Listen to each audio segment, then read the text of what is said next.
अस्सलाम वालेकुम जी। मेरा नाम अब्दुशकुर बिरला है तो मैं वाइस ऑफ पाकिस्तान के नाल ਤੁਹਾਡੀ ਖidmat ਵਿੱਚ ਹਾਜ਼ਰ ਹਾਂ।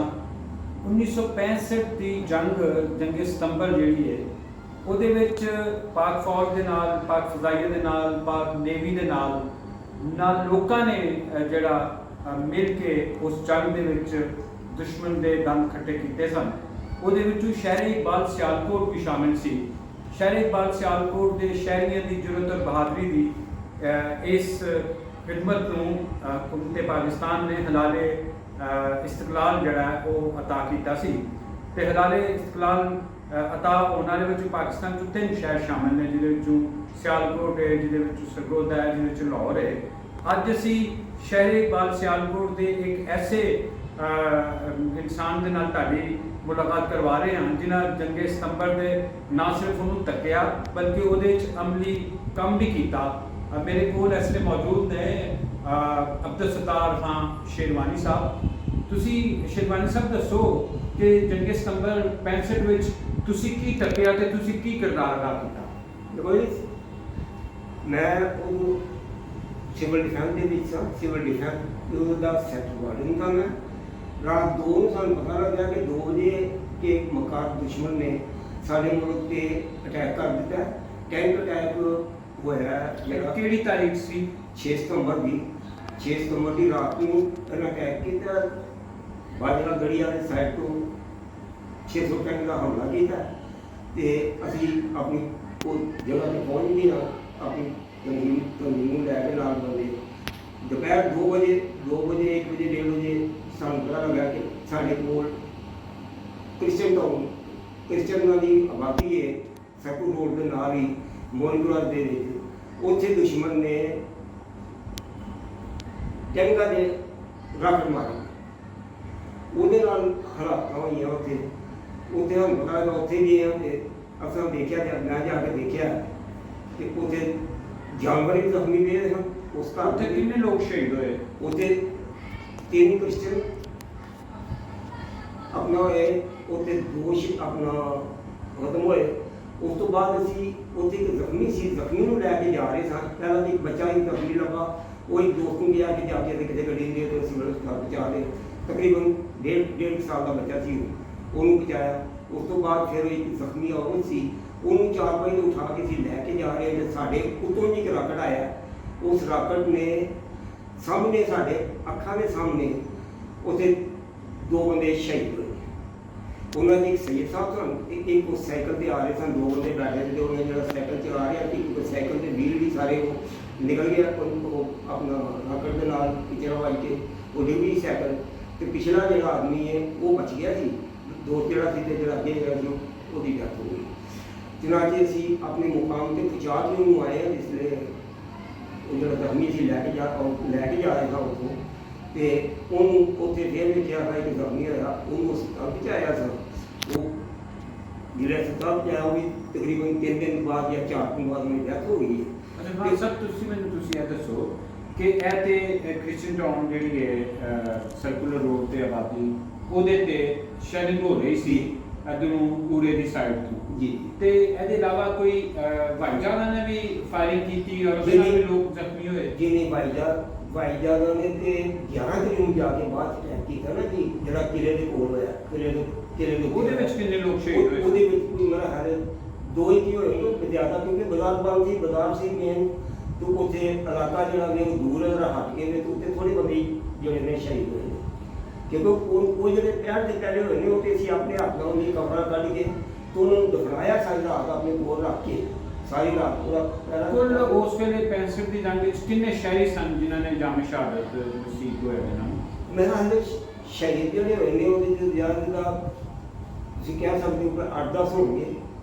3 क्रिश्चियन ने, बाकी ਉਹਨਾਂ ਵਿੱਚ ਕੋਈ ਲੋਕਾਂ ਦੇ ਨਾਵਾਂ ਦਾ ਪਤਾ ਚੱਲ ਸਕਦਾ ਹੈ?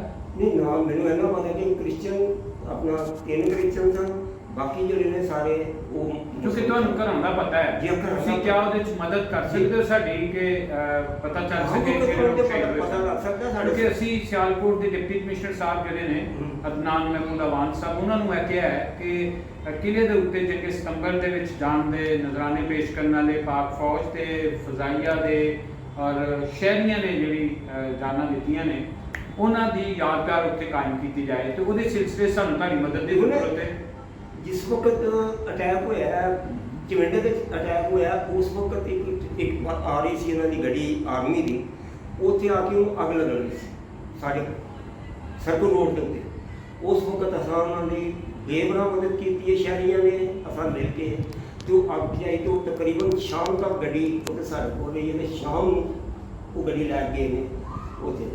ਅੱਛਾ, ਮੈਨੂੰ ਤੁਸੀਂ ਇਹ ਦੱਸੋ ਕਿ ਉਸ ਵੇਲੇ ਇੱਕ ਤੇ ਤੁਸੀਂ ਇਹ ਗੱਡੀ ਦੀ ਗੱਲ ਕਰਦੇ ਹੋ, ਆਮ ਸ਼ਹਿਰੀਆਂ ਦਾ ਕੀ ਜੋਸ਼ੋ ਜਜ਼ਬਾ ਸੀ ਉਸ ਵੇਲੇ? ਉਹਦੇ ਕਿਹਾ ਸੀ ਕਿਉਂਕਿ ਸਾਡਾ ਜਿਹੜਾ ਰੋਡ ਜਿਹੜਾ ਉਹ ਸਰਕੂ ਰੋਡ ਮੇਨ ਰੋਡ ਸੀ, ਉਹਲੇ ਕੋਈ ਲਿੰਕ ਰੋਡ ਕੋਈ ਨਹੀਂ ਸੀ ਬਾਰਡਰ ਤੇ ਜਾਣ ਤੇ, ਜਾਂ ਤੁਸੀਂ ਵੱਡੇ ਸਾਈਡ ਤੇ ਕਹਿ ਲਓ ਜਾਣਾ ਤੇ ਕੋਈ ਲਿੰਕ ਰੋਡ ਨਹੀਂ ਸੀ। ਮਗਰ ਕੋਈ ਵੀ ਆਉਂਦੀ ਸੀ ਜਾਂ ਜਾਂਦੀ ਸੀ ਬਾਰਡਰ ਤੇ, ਕੋਈ ਗੱਡੀ ਜਾਂਦੀ ਸੀ, ਉਹਨੂੰ ਲੋਕੀ ਆਮ ਲੋਕੀ ਬਿਸਕੁਟ ਖਾਣਾ ਉਹਨਾਂ ਦੀਆਂ ਗੱਡੀਆਂ ਦੇ ਵਿੱਚ ਸੁੱਟਦੇ ਹਨ।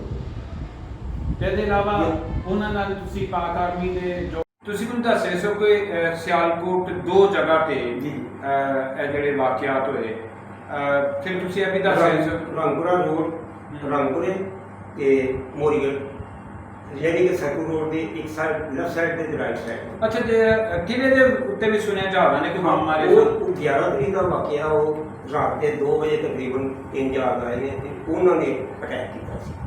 ਮਗਰ ਅੱਲਾ ਦੀ ਕੁਦਰਤ ਹੈ ਕਿ ਉਹ ਆਪਣਾ ਸੁਰੱਖਿਆ ਦੇ ਸਾਈਡ ਦੇ ਉੱਤੇ, ਯਾਨੀ ਕਿ ਬਲਾਰ ਰਸਤਾ ਜਿਹੜਾ ਸੀਰੀਆ ਜਿਹੜਾ ਉੱਥੇ ਬੰਬ ਪਿਆ, ਜਿਹਦੇ ਨਾਲ ਸ਼ਹਿਰ ਮਹਿਫੂਜ਼ ਰਿਹਾ ਔਰ ਚੰਦ ਬਲਾਰ ਦੀਆਂ ਦੁਕਾਨਾਂ ਜਿਹੜੀਆਂ ਨੇ ਉਹ ਫੈਕਟਿਵ ਹੋਈਆਂ ਹਨ।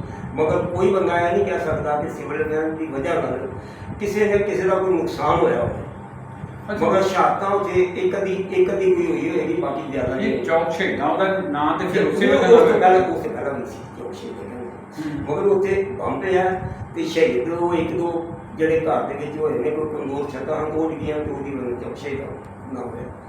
ਤੁਸੀਂ ਕੀ ਪੈਗਾਮ ਦੇਣਾ ਚਾਹੋਗੇ ਲੋਕਾਂ ਨੂੰ ਜੰਗੇ ਸਤੰਬਰ 6 ਸਤੰਬਰ ਦੇ ਬਾਰੇ? ਦੇਖੋ, ਅਸੀਂ ਜਿਹੜੀ ਪਬਲਿਕ ਜਿਹੜੀ ਹੈ ਸਾਰੀ ਉਸ ਵਕਤ ਵੀ ਫੌਜ ਦੇ ਨਾਲ ਸੀ ਤੇ ਅਸੀਂ ਖੁਦ 21 ਸਤੰਬਰ ਨੂੰ ਜਿਹੜੇ ਸੀਜ਼ਫਾਇਰ ਹੋਇਆ, ਅਸੀਂ ਸਾਈਕਲਾਂ ਦੇ ਉੱਤੇ 8-10 ਅਸੀਂ ਜਵਾਨ ਜਿਹੜੇ ਆ ਅਸੀਂ ਗਏ ਹਾਂ ਚਿਮਟੇ ਵਾਰ ਤੇ ਗਏ ਹਾਂ।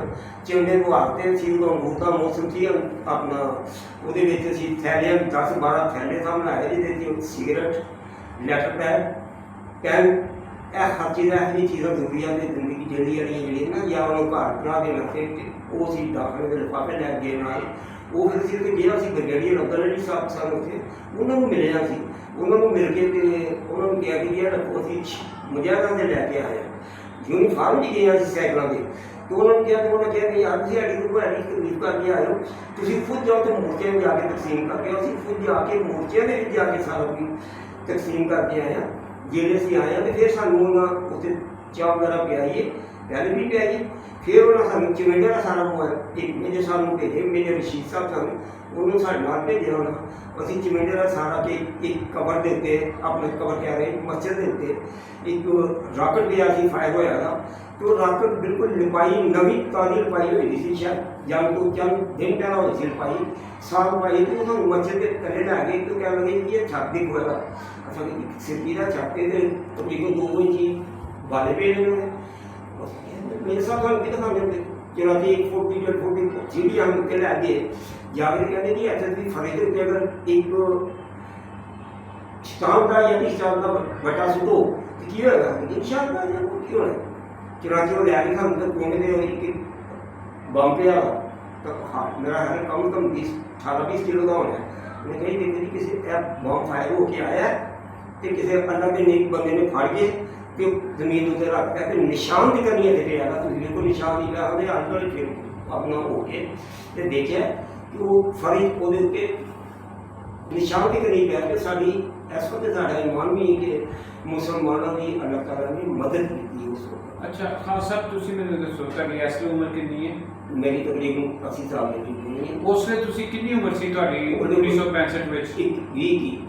20 ਸਾਲ ਦੀ ਤਕਰੀਬਨ। ਅੱਛਾ, ਹੁਣ ਵੀ ਅਗਰ ਸਾਡਾ ਦੁਸ਼ਮਣ ਇਸ ਤਰ੍ਹਾਂ ਦੀ ਕੋਈ ਹਰਕਤ ਕਰਦਾ ਤੇ ਕੀ ਰਵੱਈਆ ਹੋਏਗਾ? ਅੱਜ ਵੀ ਅਗਰ ਹੁੰਦਾ ਤਾਂ ਸਾਡਾ ਜਜ਼ਬਾ ਉਸ ਤੋਂ ਜ਼ਿਆਦਾ ਤੇਜ਼ ਹੋਏਗਾ ਕਿ ਅਸੀਂ ਇਸ ਦੁਸ਼ਮਣ ਦਾ ਮੁਕਾਬਲਾ ਕਰਨ ਵਾਸਤੇ ਹਰ ਵਕਤ ਤਿਆਰ ਹਾਂ। ਕਿਸੇ ਵਕਤ ਵੀ ਦਿਮਾਗ ਦੇਖ ਲਿਆ ਅਗਰ ਅੱਗੇ ਉਹਨੇ ਇਹਨਾਂ ਨੁਕਸਾਨ ਖਾਇਆ ਤੇ ਅਸੀਂ ਇਨਸ਼ਾਅੱਲਾ ਤਾਲਾ ਉਹਦੇ ਅੰਦਰ ਜਾ ਕੇ ਸੀ ਉਹਨੂੰ ਮਾਰਾਂਗੇ। ਸਿਆਲਕੋਟ ਦੇ ਸ਼ਹਿਰੀਆਂ ਦੇ ਨਾਂ ਤੇ ਕੋਈ ਪੈਗਾਮ ਦੇਣਾ ਚਾਹੁੰਦੇ ਹੋ? ਸਿਆਲਕੋਟ ਸ਼ਹਿਰ ਸਾਰੇ ਕਾਬਲ ਕਰ ਦੇਣਗੇ ਆਪਣੀ ਫੌਜ ਨਾਲ ਵੀ ਤੇ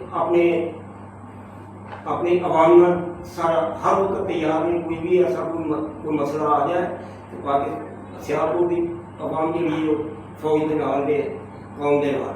ਅੱਛਾ ਮੈਨੂੰ ਦੱਸੋ, ਜਦੋਂ ਸਿਆਲਕੋਟ ਨੂੰ ਹੰਗਾਲੇ ਇਸਤਕਲਾਲ ਮਿਲਿਆ ਜੀ। ਤੇ ਤੁਹਾਡਾ ਉਸ ਲਈ ਕੀ ਖੁਸ਼ੀ, ਕਿਸ ਤਰ੍ਹਾਂ ਦੀ ਤੁਹਾਡੀ ਖੁਸ਼ੀ ਸੀ? ਦੇਖੋ ਅਸੀਂ ਮੈਂ ਤੁਹਾਨੂੰ ਦੱਸ ਦਿੱਤੀ ਕਿ ਸਿਆਲਕੋਟ ਦੇ ਸਿਵਲ ਡਿਫੈਂਸ ਨੇ ਸ਼ਹਿਰੀਆਂ ਵਾਸਤੇ ਬਹੁਤ ਜ਼ਿਆਦਾ ਕੰਮ ਕੀਤਾ ਸੀ ਉਸ ਵਕਤ। ਤੇ ਉਸ ਵਕਤ ਅਸੀਂ ਉਸ ਪ੍ਰੋਗਰਾਮ 'ਚ ਵੀ ਸ਼ਿਰਕਤ ਕੀਤੀ ਜਿਹੜੇ ਕਿ ਹੰਗਾਲੇ ਇਸਤਕਲਾਲ ਲਹਿਰਾਇਆ ਗਿਆ।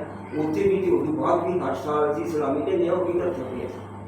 ਬਹੁਤ ਸ਼ੁਕਰੀਆ ਜੀ ਮੌਲਾਨਾ ਸਾਹਿਬ। ਸਾਡੇ ਵਾਸਤੇ ਸਿਵਲ ਡਿਫੈਂਸ ਅਤੇ ਗਵਰਨਮੈਂਟ ਨੇ ਕੋਈ ਐਸਾ ਕਦਮ ਨਹੀਂ ਚੁੱਕਿਆ ਕੋਈ ਵੀ ਕਿ ਜਿਹਦੇ ਨਾਲ ਸਿਵਲ ਡਿਫੈਂਸ ਜਿਹੜੀ ਸਾਡੀ ਬਿਹਤਰ ਹੁੰਦੀ ਹੈ। ਸਿਵਲ ਡਿਫੈਂਸ ਨੂੰ ਇੱਕੋ ਨਾ ਹੋ ਜਾਂਦੀ ਜੇ ਇੱਕ ਆਦਮੀ ਨੂੰ ਭਲਾ ਇਸਤਕਲਾਲ ਦਿੱਤਾ ਸੀ ਉਹਨਾਂ ਧੰਨਵਾਦ ਦਿੱਤਾ ਹੈ। ਬਾਕੀ ਕੋਈ ਕਿਸੇ ਦੀ ਕੋਈ ਤੇ ਤੁਸੀਂ ਕੀ ਚਾਹੁੰਦੇ ਹੋ ਹੁਕੂਮਤ ਪਾਕਿਸਤਾਨ ਅਸੀਂ ਇਹ ਕਹਿੰਦੇ ਹਾਂ ਕਿ ਠੀਕ ਹੈ ਸਾਨੂੰ ਕੋਈ ਮਰਾਹਤ ਨਹੀਂ ਮੰਗਦੇ ਕੋਈ, ਮਗਰ ਇਹਨਾਂ ਨੂੰ ਹਰ ਜਗ੍ਹਾ ਤੇ ਕੋਈ ਮੌਕਾ ਮਿਲਣਾ ਚਾਹੀਦਾ। ਕੋਈ ਵੀ ਐਸਾ ਕੋਈ ਕੰਮ ਹੋ ਜਾਂਦਾ ਕਿਤੇ ਜਾਂਦਾ ਕੋਈ ਬੰਦਾ ਤੇ ਇਹਨੂੰ ਆਨਰ ਮਿਲਣੀ ਚਾਹੀਦੀ ਹੈ। ਅਸੀਂ ਕਿੰਨੇ ਤੁਹਾਡੇ ਸਿਵਲ ਡਿਫੈਂਸ ਦੇ ਰਜ਼ਾਕਾਰ ਨੇ ਜਿਹੜੇ ਸਿਆਲਕੋਟ ਜਿਨ੍ਹਾਂ ਜੰਗੇ ਸਤੰਬਰ ਤੱਕੀ ਔਰ ਉਹਦੇ ਚ ਆਪਣਾ ਕਿਰਦਾਰ ਅਦਾ ਕੀਤਾ? ਕਿੰਨੇ ਨੇ ਜਿਨ੍ਹਾਂ ਨੂੰ ਤੁਸੀਂ ਚਾਹੁੰਦੇ ਹੋ ਕਿ ਇਹਨਾਂ ਦੀ ਖਿਦਮਤ ਦਾ ਇਤਰਾਫ ਕੀਤਾ ਜਾਏ? ਐਸਓਪੀ ਜਿਹੜੇ ਨੇ ਉਹ ਸੈਕੜੇ ਨਹੀਂ ਤੇ 50-60 ਤੇ ਪੁਰਾਣੇ ਹੋਣਗੇ ਸਾਡੇ।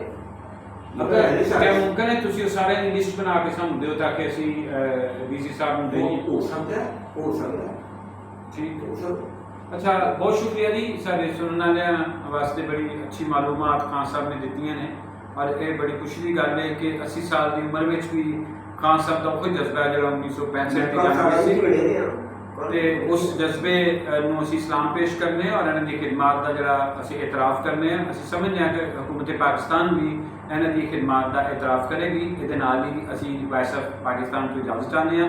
ਮੈਂ ਆਪਣੇ ਸਾਥੀ ਮੁਹੰਮਦ ਯੂਨਸ ਚੋਇਸ ਸਾਹਿਬ ਦਾ ਵੀ ਬੜਾ ਸ਼ੁਕਰਗੁਜ਼ਾਰ ਹਾਂ ਕਿ ਉਹ ਹਰ ਮੌਕੇ ਤੇ ਸਾਡੇ ਨਾਲ ਹੁੰਦੇ ਨੇ ਔਰ ਇਸ ਪ੍ਰੋਗਰਾਮ ਦੀ ਰਿਕਾਰਡਿੰਗ ਵਿੱਚ ਮੁਹੰਮਦ ਯੂਨਸ ਚੋਇਸ ਸਾਹਿਬ ਜਿਹੜੇ ਨੇ ਉਹਨਾਂ ਨੇ ਬੜੀ ਮਦਦ ਕੀਤੀ ਸਾਡੀ। ਇਹਨਾਂ ਦਾ ਵੀ ਬਹੁਤ ਸ਼ੁਕਰੀਆ। ਪਾਕਿਸਤਾਨ ਜ਼ਿੰਦਾਬਾਦ।